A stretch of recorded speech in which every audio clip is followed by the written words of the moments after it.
Hello, everyone. I'm Simon Ford of Ford's Gin.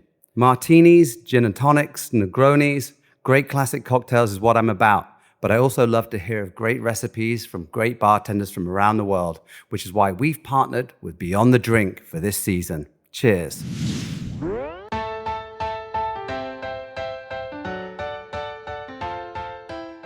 Well, you just heard from the man himself, Simon Ford, and this season of Beyond the Drink is brought to you by our friends at Ford's Gin. I'm Cappy, and in this series, we're going to hear from some of the best bartenders in the country as they share the stories and recipes behind their favorite drinks. Beyond the Drink is a spin-off of Beyond the Plate, our podcast that sits down with the world's culinary elite to explore their journey into the food industry and the social impact they have made in their communities. We invite you to check out this season of Beyond the Plate, where we're featuring some of the greatest restaurant and hospitality duos. And if you're new to Beyond the Drink, welcome. If you listened before, we're so glad you're back. We hope this episode inspires you to create a delicious cocktail or, like the bartenders we feature, make a difference in your community. To get the cocktail recipe we discussed in this episode, check out the episode notes in your podcast player or go to beyondtheplatepodcast.com. One more thing, we have some awesome Beyond the Plate merch. You can find the link in your podcast player or go to our website, beyondtheplatepodcast.com. Head on over and check out our hats, tees, hoodies, and more. Again, that's beyondtheplatepodcast.com. Enjoy this week's episode.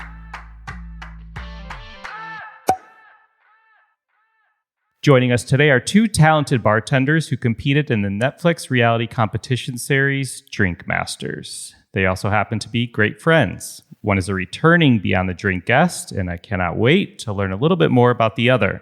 Kate Gerwin is a widely celebrated bartender and hospitality consultant. She's been named by Drinks International as one of the industry's top 100 most influential figures in the world, and is currently an instructor for the prestigious Bar 5-Day program hosted yearly at the Culinary Institute of America in Hyde Park, New York, my alma mater. Christian Suzuki, aka Suzu, graced us in season 6 with his Mikoshi Negroni cocktail. He's worked in some of San Francisco's most iconic cocktail bars and has competed in numerous bartending competitions. Personally speaking, I remember the joy I felt when he explained how his cocktails were inspired by his upbringing and served as a platform for storytelling, community, and philanthropy. You can find more on them in the episode notes and follow Kate on Instagram at AlchemistKate and Suzu at SuzuVroom. Please enjoy this episode as we go Beyond the Drink with Kate Gerwin and Suzu. Good to have you both here. Good to be here. Thank you for having us. Quick audio test. Kate, we like to start every episode with an audio test and have our guests name 2 or 3 of something. So we're going to start with you. Why don't you name 2 ingredients you love to use with gin? 2 ingredients I love to use with it. Well, gin and more gin. No, just kidding. That's our style of drinking. So besides just adding extra gin to the gin, I do love gin and vermouth because I love me a good martini. And I think, as basic as it seems, I think gin and cucumber is nice and fresh. And like, I don't know, I tell people, give the people what they want, and people love cucumber and fresh ingredients. So I think gin and cucumber is a no-brainer. Suzu, name 2 ingredients you love to use with gin. I mean, I think I'm still kind of like on like a Japanese kick right now, coming straight from summertime in Japan. So like white peach, I think is like my favorite ingredient. It's also very like approachable. It's delicious, seasonal. And then I'm a big sucker for martinis as well. So vermouth, whether if it's a dry vermouth or if I'm going to go a little bit more voluptuous with a blanc, but gin and vermouth is just the most beautiful pairing together. Love it. All right. You guys sound fantastic. Let's go. All right, Kate, let's kick it off with a little question for you here. I was seeing one of your favorite crowning moments was being inducted into the Tales of the Cocktail Hall of Fame Catalyst Awards, which celebrates the contributions of hardworking people to the spirits and cocktail industry and is one of the only peer judged awards in the industry. So my question is, why that award over, Best U.S. Bar Team at the Spirited Awards or Drinks Industry Innovator of the Year Award 2023 or Bartender of the Year 2023 at Bar and Restaurant Expo in Vegas? Well, I will say, to be completely honest, that bio was updated and written before we got Best Bar Team, like 2 months ago. The Hall of Fame Award, because it's peer judged and it's judged by the people who were inducted previously, which those people tend to be, obviously, were my idols, my icons, my mentors, people I looked up to. That was huge for me. It happened in 2015. So like, I don't know, a long time ago because I'm old. So that one was huge for me for a very long time. And obviously still is very important. But this year we did get Best Bar Team. And to me, that is the epitome of all of the Spirited Awards. I'm not trying to knock anyone else that gets, I mean, obviously Best Cocktail Bar and all those things. But my team really means a lot to me. And I think that award in particular really demonstrates a much bigger view of how you operate. So the Best Bar Team Award is probably like, that's the one for me. I didn't see it coming. We were up against some pretty stiff comp, which is always the case with the Spirited Awards. And we're in a small market, but it just means a lot that people are paying attention to the things that we're doing and trying to put into effect. So it's pretty dope. Suzu, it looks like since we last spoke, you racked up Star Chef's Community Rising Star Award, Tales of the Cocktail Bartender of the Year nomination, Tales of the Cocktail Best U.S. Cocktail Bar nomination, Imbibe 75 honoree. What's new, buddy? What's been happening? The last couple of years have been kind of, I guess, like pretty awesome and successful. It's like weird to say that out loud. I think the last time we spoke was still during the lockdown in 2020, I believe. In that in between time, it really did allow me to kind of like focus a lot more on my career as opposed to just being in cocktail competitions and working for other people. I really got to become my own boss in a certain way. And that definitely got a lot of recognition and allowed me to really just focus on just myself and my projects. So everything from like Imbibe 75, like that was a huge focus on like my pop-up, which I thought was like really incredible and a huge honor to have other people kind of watching me from other markets. And then of course, like the Tales nominations, that's always like the biggest honor to be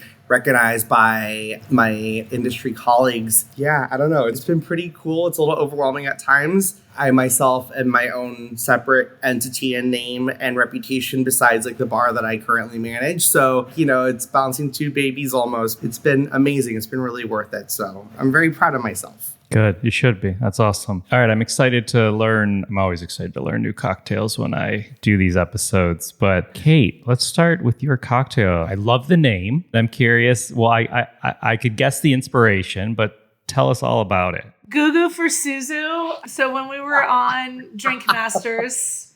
Did you know this? She was going to be talking about this, Suzu? No, or no? I didn't. Oh, I love it. Well, he knows the drink. Like, he knows Okay. the drink side of it. So when we were filming Drink Masters, our host, Tone Bell, I honestly probably have lost track of what episode or when it came about. It was the very first episode. Was it really? Oh, so this It was carried on episode through the one. the whole season. So we had this whiteboard in the green room where we would write weird things from the day, funny things, like just shit to keep us going. It was a very long process, and we were stuck in this room together, 14 hours a day, no TV, no access to phones, no nothing. So we would try and find ways to keep each other busy. And at the end of one of the challenges, Tone kind of stepped off to the side and he was like, I'm Goo Goo For Suzu. And we all just lost it. And I went back in and I wrote on the whiteboard, I'm Goo Goo For Suzu, and hashtagged it. And we were all joking that it needed to be a hashtag. And we spent a lot of time together on the show and we did a lot of things. And one night we may or may not have been drinking. And I think it was like the next morning, Suzu comes in and he's like, I woke up this morning and looked at my phone and I was ordering Goo Goo For Suzu shirts. Do you remember that, Suzu? He was like, I was making shirts that said Goo Goo For Suzu. He never ordered them, and I need to get them ordered one day. But it was a running joke for us throughout the show that we were all Goo Goo For Suzu because Suzu is fun and energetic and kept us all happy. So when we left, I was like, I kept joking that I was going to put a Goo Goo For Suzu cocktail on the menu, and it wasn't a joke. And we did put a Goo Goo For Suzu cocktail on the menu, and it is on our menu. And Suzu came out and did a pop-up, and we debuted it then and put it on the menu, and it's been on. And it was just kind of like not only my homage to my friend and the experience that we had, but some of the ingredients as well. So there was the gooseberry incident heard around the world. It wasn't as dramatic as it seemed on the show, but there was a situation where Suzu got to pick a fruit and he picked gooseberries, and one of the other contestants switched the fruit and he ended up getting pomelos. Pomelos. Okay. And Pomelos she instead. didn't realize that I have like a sensitivity towards like citrus ingredients. I mean, I love citrus juice and they really wanted to edit me to be like this anti-citrus person, but like Which you're I have not. a serious sensitivity. My mouth gets super itchy and red and she had absolutely no idea. So I got a little sassy for like literally 2.2 seconds. It wasn't even 2.2 seconds. I swear it wasn't, but editing, whatever. Television. Yeah, exactly. So there was a whole thing about gooseberries in Suzu. So this cocktail, it features Ford's gin, gooseberry, yuzu, which is our Suzu citrus of choice, togarashi, and calpico, which is a Japanese yogurt soda. It's delicious. It's fun. It was a way for me to kind of just have some fun with some ingredients and put a drink on in honor of Suzu. And I think originally we talked about it being around just for the pop-up, but it's been on the menu ever since. It's a staple for us. And funny enough, when we put the drink on the menu, this didn't happen, but Suzu likes to make origami cranes. And I have a gentleman came into the bar, sat at the bar one night, and was just making origami cranes. And he made a joke and he's like, "Are you guys hiring for a garnish maker?" Long story short, we ended up hiring this person. They are like our floor support, food runner, bar back type deal. And part of his side work is now making Suzu cranes, which are little origami cranes that we put on the drink for a garnish. So full circle, this cocktail has kind of like serendipitously just become this really cool thing that is very, to me, just speaks of Suzu. Suzu, I don't know if anyone who doesn't know Suzu knows, Suzu loves gin. That's his baby. So Ford's gin, calpico, togarashi, gooseberries. What else could you not speak of Suzu? I don't know. I love that. Aww. It was great. And it's great because we all love Suzu and it reminds us every time. And if anybody doesn't understand or reads the name and doesn't get it, we always have a good story behind it. Okay, so Kate, I'm super curious about the bar. I know, correct me if I'm wrong, this opened in 2021 on the tail end of the pandemic in Albuquerque, as you said. And I love how you set out to set a new standard in cocktail bars, it says. So can you tell me more about that? Yeah, I mean, the pandemic left us all with a lot of trauma. I think, to say the least. I can admit I felt very jaded at the way that we were taken care of, or the lack thereof. We all lost our jobs. There was really no aid. There was no support. Establishments weren't in the position to take care of their staff in what I believe is the way that they would have loved to. But we operate as bars and restaurants in a very small profit range. We're expected to go above and beyond in the hospitality factor, where we're spending and not only just money, but time and energy and effort and mental health, trying to make this experience for the guests. And then we all kind of just like were left with nothing. And like, I watched my friends, pivoting, and like half my friends are now real estate agents, and a lot of people's bars closed. And we kind of sat down and we were like, okay, I don't want to walk right back into this. We have to figure out a way where, at least to our ability, we can become more equitable and more of a secure environment to work in. So for many reasons, we set out and we operate a little bit differently than a lot of bars. We are a craft distiller and we have a distiller's license, and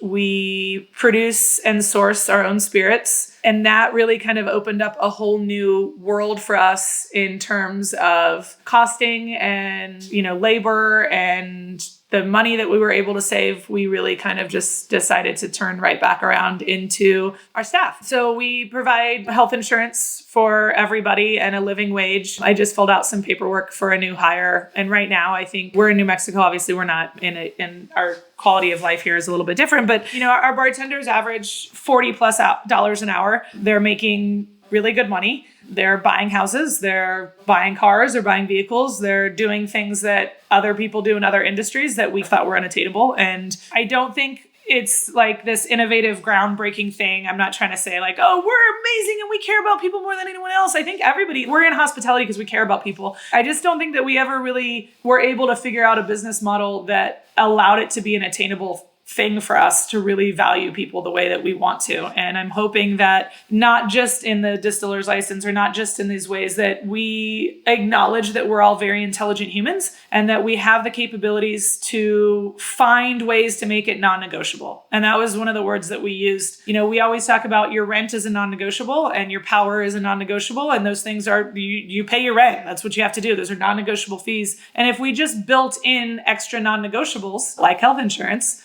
then I think we would all be in a different position and probably be valuing our industry a little bit more. So cool. I love that. We had a cool episode this season with the couple from Birdie's restaurant in Austin who just got Food and Wine's Restaurant of the Year like a few weeks back. And I was talking about something similar with them, and they've done something similar within their restaurant of building in these things that you are calling non-negotiables or should be new non-negotiables, which is really cool.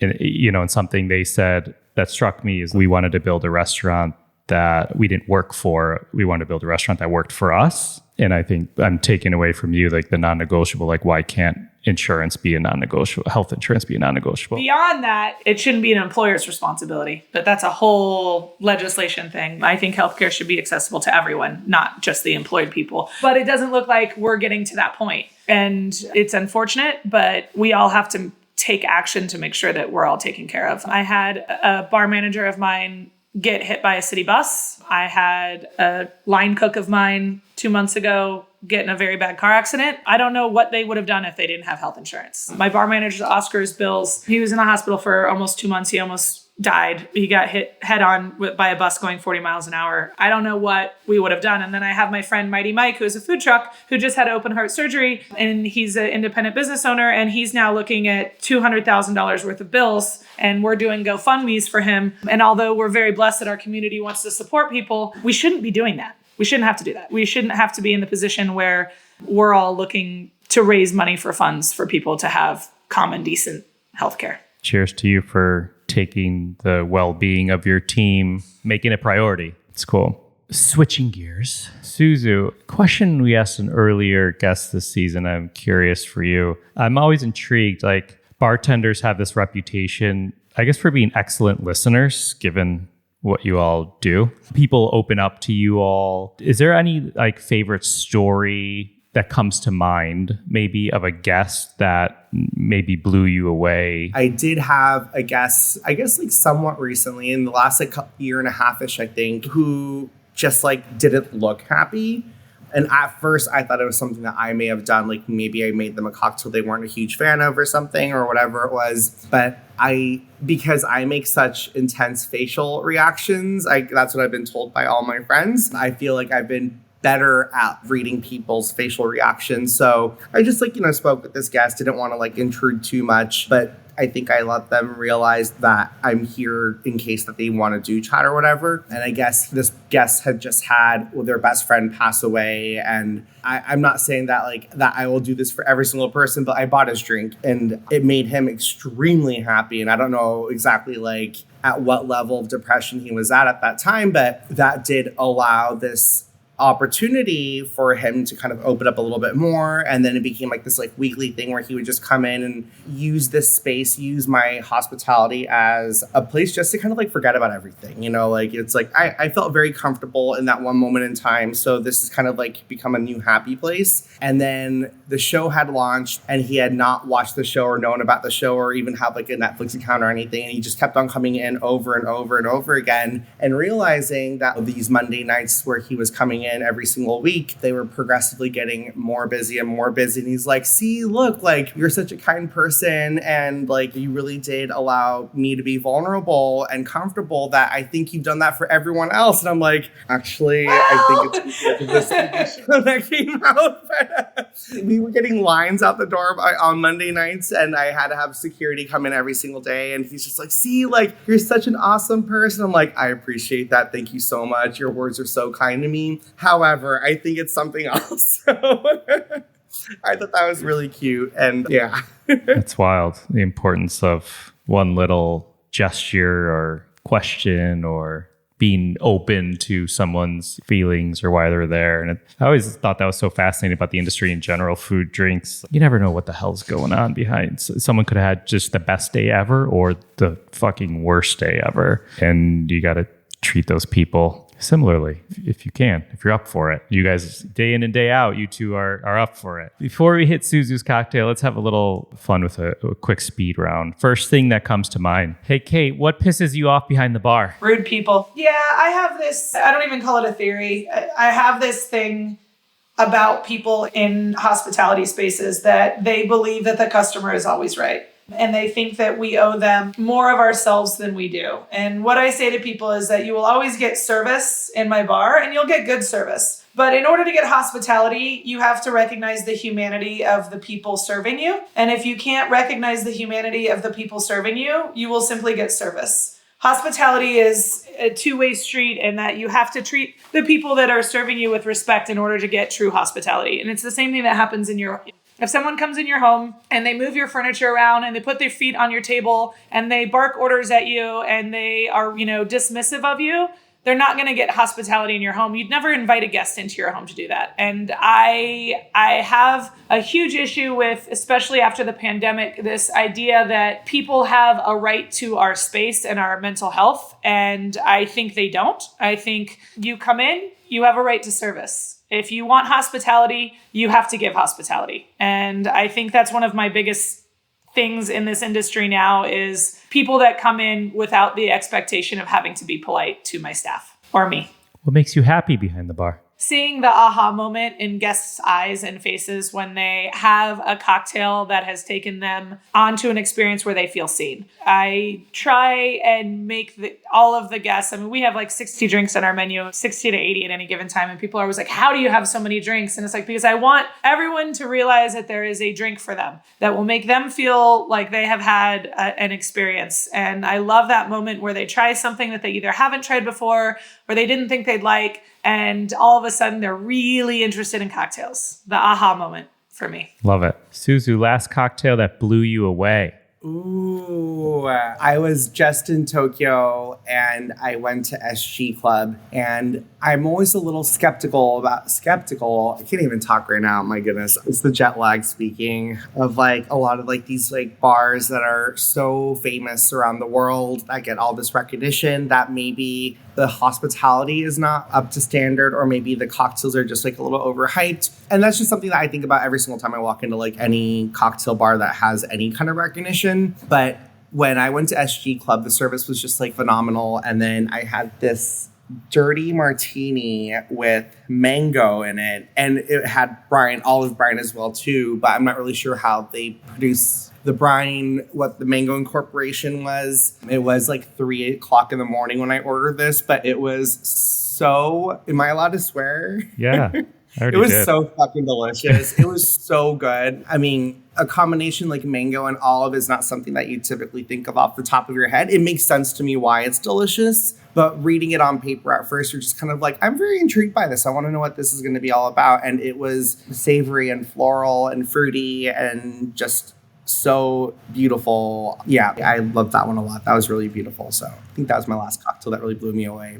Of course, it was a martini. Of course, it was a martini. Last one gin-based cocktail everyone needs to try. I mean, the Negroni, it's a cheesy bartender answer, and I'm going to preface this by saying that I don't drink a lot of Negronis because it's actually not one of my favorite cocktails. I'm a super taster and have a high sensitivity to bitters, but I do think it's one of those cocktails that really exemplifies balance and gets bartenders and people understanding why we use bitters and why, we use certain things. And when I train new bartenders, I tell them, like, if you've had a Negroni and you don't like it, you need to have one a week for a week and really kind of get your palate used to bitters because I think it's an important journey for everyone. Suzu, how about you? I mean, I was also going to say Negroni.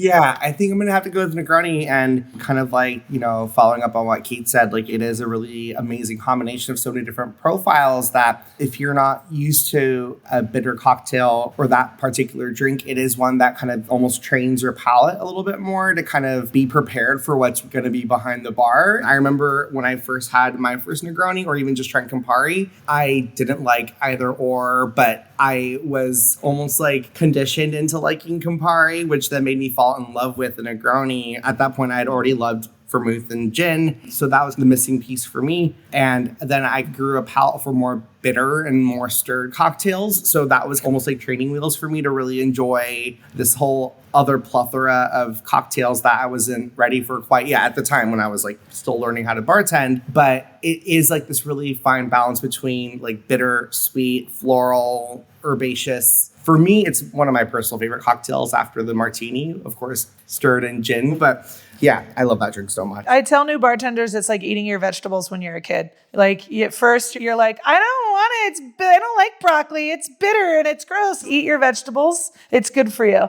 And then all of a sudden you get older and you're like, man, I love me some vegetables. Like, just eat your vegetables. I love it. I love it. Suzu, do you want to share a gin cocktail with us? Yeah, totally. It's called the Still Together in San Junipero. It's currently on our menu right now. This one is kind of a combination of a lot of different inspiration. The name comes from an episode of Black Mirror. And if you've ever watched that show or that episode, it's a pretty dark show, but that episode is a true gem of its own. It's really about love and positivity, and it's known to be the one positive episode of the entire franchise. For this show, when it came out, or I guess let me talk about the cocktail first. So it's a clarified milk punch with Fords preferably. There's also a little bit of like a cacao rum, a little bit of pink guava, yuzu juice, clarified with milk. We have like a local, kind of like an alpine like amaro. So if not that, you could always use like something like Benedictine or yellow chartreuse if you can find it on your market right now. I know that's been a pain in the butt lately, but when I watched that episode, San Junipero, it brought me like so much love. It brought me so much light that, I can't exactly say that I can relate my appreciation and friendship to Kate as exactly like what the episode is about, because that's like this whole like lesbian romance thing. And I'll take it. Like, we're not tight like that. It's a whole different type. But, I just remembered that feeling of warmth. It's that same feeling that I anticipate my guests to have when they do feel some sort of emotion sitting at my bar. Is something that I felt watching that episode. I was like, wow, like I have this eternal gratitude and love for Kate Gerwin because of this crazy journey that we've been going through in this kind of like dark, kind of negative space. And for me, that cocktail also brings me a whole lot of just like happiness. How can you go wrong with like pink guava and cacao? It's such a beautiful flavor combination that puts a huge smile on my face every single time I try that drink or that pairing together. So it became like this like full circle, like personal moment where it was like the two situations have nothing to do with each other, but that feeling is exactly how I felt when I watched that episode. So I don't know if any of that made sense to anybody, but it makes sense to me. I love listening to you explain your cocktails. So it's great. I don't know where it's going to go, and I just listen and stay open to it. And I'm like, I get it. Thank you. Thanks for sharing that. All right. Let's wind it down here with social impact and giving back. Suzu, you know this, Kate, as I started to explain, all of our guests of the podcast give back in different ways. It's one of the main reasons why we started the podcast. And I know this is no different for bartenders and the amount of things you do for causes, charities, organizations, events in your communities and beyond. We love learning how you all do it. So I would love to give you a moment to shed some light on a cause or charitable organization that you may want to raise awareness for. And I do want to give a second shout out to that GoFundMe that you were mentioning for the gentleman in your community. So I'm happy to do a link to that. Awesome. Thank you. Yeah. So it's a hard question to answer because both company that my bar is a part of, as well as myself as an individual, do a lot of philanthropic events. We do a lot for the community. I'm very, very fortunate to have bosses that really do care about giving back. So it's really hard to pinpoint one particular nonprofit to just name, because my bosses do give me free range to kind of pick whatever I feel like works for the moment. So a lot of the philanthropic work that I've done through my bar and even through my pop-up as well too include like working to raise funds for like UNICEF Ukraine when the war started last year, to raising funds for La Casa de las Madres, which is a nonprofit here in San Francisco, which is like a safety shelter for women and children that might be like in a domestic violent situation. When all the attacks on like the AAPI community started happening in 2020, that also created a lot of... Sorry, we're setting up our bar right now, so give me 1 second with the ice. When 2020 happened, this kind of allowed a lot of bartenders to want to give back to the AAPI community, but it was so much more than that. It was not just like a let's raise some money, you know, it was more of like let's create a voice. So groups like Daijobu Pop-Up that are based out of Austin, Texas, and also now Seattle, between Kara and Sharon and myself, we were doing a lot of like social work through our social media platforms, raising awareness, sharing little things that were happening in our markets that would support our local communities, like whether if it was free rideshare apps for elderly AAPI residents, or, you know, just even a safe space, market space for people to shop at when things were getting kind of crazy. We were sharing all that because at that point, the three of us, we were covering 3 different markets. And all 3 markets were going through some crazy stuff. So our social media, to us, we just kind of look at it as like, oh, like, you know, we've got so many followers, or we've got like, you know, I post this, that on a regular basis, whatever it is. But instead of gloating about that, we were utilizing our platforms as a way to educate people more and share information and get that out faster. So I think that's kind of like, you know, been my approach to giving back to the community. Fundraisers, events, absolutely, that should be a given at this point. But what else can we do outside of that? And that was doing the actual getting rid of the middle person and just going straight to the source kind of thing. So, and I also wanted to call out, I do recall one of your pledges from your pop-up when we spoke a couple of years ago was to uplift, support, cross-promote, collaborate with other communities and hospitality workers and whatnot in the POC, LGBTQ plus immigration statuses. I remember you said physical and developmental working conditions, all different sectors. So thanks for adding on to it this time around. Kate, are there any specific out your way that you would like to highlight? You know, I have a weird thing about businesses and charities. Sometimes I feel like it's this like calling card of come in, spend money, and we'll donate here. And it's not very often that we as a bar do that, because I don't think that charity should be a drive force for sales. I feel like it gets a little on that edge of like, come help us make money so we can donate. So we kind of do things a little bit differently. Like we did a pop-up with Suzu, and we donated to the New Mexico Black Cat Society, which is a youth LGBT organization that provides a safe space for transitioning and LGBT youth to not only have creative outlets, but mentors, guides, therapy, access to mental health. And I love doing things like that. We donate to them every year. We've donated to a lot of places, but we very rarely do it as a portion of this cocktail goes to this, because I feel like it gets a little bit borderline on this kind of using it as a marketing tool. And I know it's just me and my ideas of not wanting to do that. One of the things that I really love every year that we do at the bar is we sponsor families through a local organization called Safe House, which is a place for battered and abused women and families and children who are in times of turmoil to really provide Christmases and things like that for their family. And the first year we did it, we sponsored a family. And the next year we really went all in and sponsored several families. And it's a chance for the staff to bond over providing charity. And we don't put it on our social media and we don't ask people to bring things in, but we assign each one of the staff members a person. And we're like, you have a 6-year-old little boy to go shopping for. And we give them a budget and they get to go buy all the things that they are either on the little boy's list or whatever else. And then we all get together and then we wrap everybody's presents together and we get a meal plan together. And then we get a situation where we get to go if the family's willing. It has to be an open situation where they're willing to allow us, or we drop it off to the charitable organization here in town. But I found that not only was it cool because we were giving back to a family directionally as opposed to through a, like we raise money and we give it to this person and then we don't have any connection to it. But the staff really gets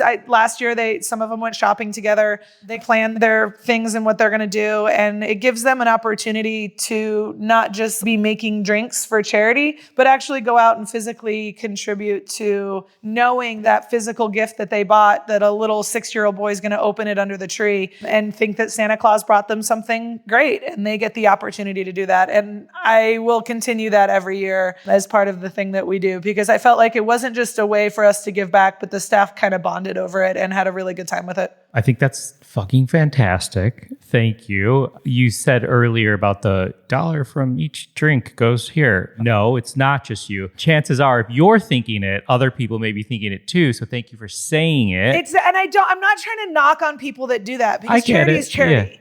Sure. But I think sometimes I see specific people doing it repetitive, and you're kind of like, okay, like how many cocktails did you sell? 100 of those cocktails that night? Just give $100 to charity. Right. Like there may be a way to make it more meaningful. Almost. Yeah. With my program, we do have a cocktail that we donate, like a certain percentage based off of each sale, but we don't necessarily think that's the only way to do everything, because at the end of the day, as a business, you also don't want people to what if someone sends that cocktail back because they don't like it? Do you lose that sale or do you lose that donation? There's that kind of thought process too. So I'm very lucky and fortunate to be in a situation where, when I was invited to go to Happy Accidents to go do my guest shift there, Kate was going to pay me a certain amount of money, but I didn't need that because she had already booked my flight, got my hotel and everything. So I wasn't going to lose anything out of that. And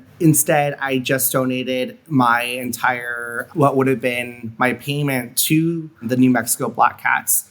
And I think a nonprofit would benefit more from receiving a bigger number like that, rather than, we sold 25 of your cocktails despite how much effort we put into promoting it. At the end of the day, a guest shouldn't feel pressured to have to, or guilted into ordering a cocktail because that one drink is going to be donated, or 100%, 10%, whatever the percentage is of that profit is going to go towards a fundraiser. Because at the end of the day, it could be a lose-lose situation. If the guests didn't like the drink, if we only sold 15 of those drinks, then all that energy kind of went nowhere. And, eliminating that entire perception and just getting to the point, I think, is a lot more, appreciated if you were going to be the nonprofit receiving that. So I love what Kate does with the holiday thing. I think that's really awesome, because it is a lot more thoughtful and heartwarming than just sending someone a check of something that might not be a big check. So yeah, you're entrenching yourself, in the community. I also, again, fundraising is fundraising. And I think that it's a way we started fundraising, where we thought, a portion of this is donated. And it was just something everyone did. So we just kind of all did it. But I think when we are trying to really grow and change as businesses, the idea for me is basically saying, I want you to come in to my business and spend money with me, and then spend some extra money so I can in turn donate it and look good. When in all actuality, have you really done any fundraising, or are you just getting people in your door? Because in the end, the people are doing the fundraising. The guests are. If you have a budget put it in your budget. If you have an amount that you can donate that amount. And it doesn't have to be a tit for tat. You can just make the donation. And a lot of times, I know we do a lot of donations, and I've even had the staff been like, are you even going to post that? You didn't even, and I'm like, I'm not, because it didn't really matter. It's not a marketing gimmick for us. Maybe sometimes I should, because I do see the inherent value in leadership. If you see another bar making a donation, you want to make a donation. And if you see a leader in the community making a donation, you know it's something that you should be doing. But on the other hand, I don't want people to come to my bar because they think we're going to donate a certain amount. I want them to come to my bar because we're a good business and we're there for our community. Awesome. Well, we normally end it right now, but I have been asking a closing question to bartenders this season, and it's varied, and I would like to close it out with that for you both. We often ask our chefs in our Beyond the Plate episodes a question that borders the line of like advice to young cooks, some form of that question. And we started the Beyond the Drink season, I think with Mike Capoferri, asking advice to young bartenders. So I would love for you both to share a piece of advice you may want to give to young up-and-coming bartenders. I have tons. Part 2. Yeah, my advice to young bartenders, first and foremost, don't look at everybody else and what they're doing and try and emulate that for success. Be yourself, be confident, be humble, be original. But what everybody else is doing is not necessarily going to work for you. And I was very lucky and I started bartending, and I'm going to date myself, but we had a little bit of Facebook. There was an Instagram. We didn't all get on and do our little fancy videos with our pinkies up and pouring with our wrists twisted and then wonder why we have carpal tunnel and all kinds of fun and exciting things like that. I think I was a little bit sheltered from that, but the key to success is making connection, and it's not copying everybody else. So don't worry about what everyone else is doing. Just shut out the white noise and focus on the things that make you feel good. And even when it doesn't feel like it's being successful at that moment, stay the course, because your originality and your passion is going to be what makes you successcable. Copying everybody else is not. Love it. Thanks, Kate. How about you, Susan? Well, yeah, I 100% agree what with she that. said. Oh, what she said. Susan and I talk about things a lot. I think my advice is not to take it so seriously, or I guess, if anything, take it seriously as much as you want to. I think it's very easy to get lost in this industry, maybe lose track of focus of what your goals are. But in order to achieve success and longevity, I think you have to give to your career what it is that you want from it. And I'm not saying that I necessarily did everything the right way. I would definitely do things differently if I were in my position again, in my early 20s versus my late 20s.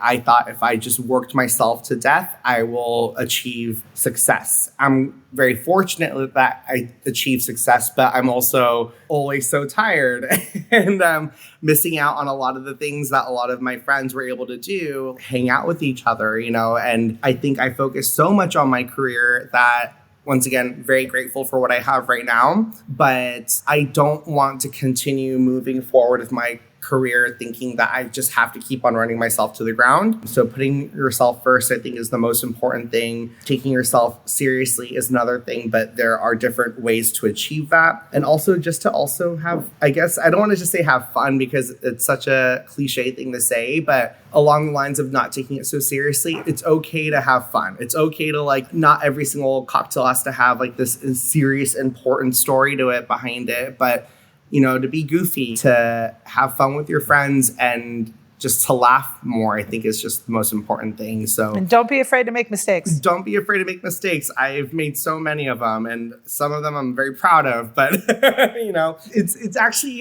full circle. It kind of comes back to the term happy accidents. I remember when I have a tattoo that says happy accidents on my ankle that I tattooed myself when I was 17. Meeting Kate and getting to know her really almost just kind of gave me this idea of this mental ethos or philosophy of how she runs, and how I think at one point I did too, and forgot about how to just almost treat my life and career as if it was improvising in a jazz quartet. Just everything's a happy accident. It's going to come together. It's going to be amazing. It might not be what you read in a book on how to achieve success, but I'm going to get there and it's going to be amazing and beautiful. And that's kind of what happened.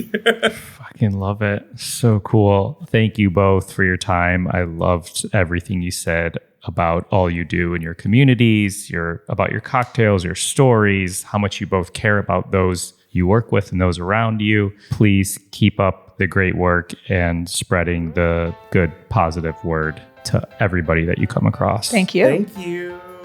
To get the recipe from this episode, check out the episode notes in your podcast player or go to beyondtheplatepodcast.com. This episode was produced by myself along with Ian Cohen, Joel Yetton, and Sean Petrosian. Find me and keep up to date with this podcast across all social media platforms at On Cappy's Plate or go to beyondtheplatepodcast.com. Beyond the Plate is on all the socials at BT Plate Podcast. Please rate, review, and subscribe to this podcast on your listening site of choice. Thank you for listening to Beyond the Drink, a production of Beyond the Plate. I'm Cappy.